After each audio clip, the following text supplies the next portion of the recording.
ছোটো থেকেই শুনতাম যে রাধে সে চুলও বাঁধে।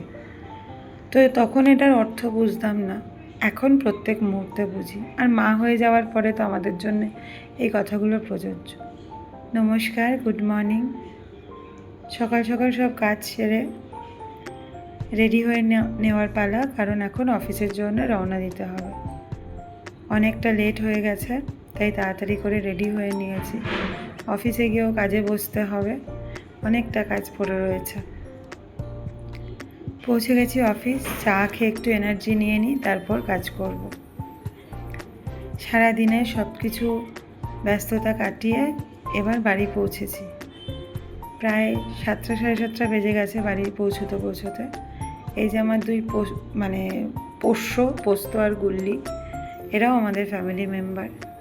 বাড়ি পৌঁছে গেছি, খুব আনন্দ ছেলে মেয়ের। কিন্তু বাড়ি ঢুকেই যে বাড়ির যা সিচুয়েশান, মেয়ে অর্ধেক দিন গুছিয়ে রাখে, কিন্তু আমি বলেছিলাম তুমি রেখে দাও, অনেকটা কাজ আছে, আমি করে নেব।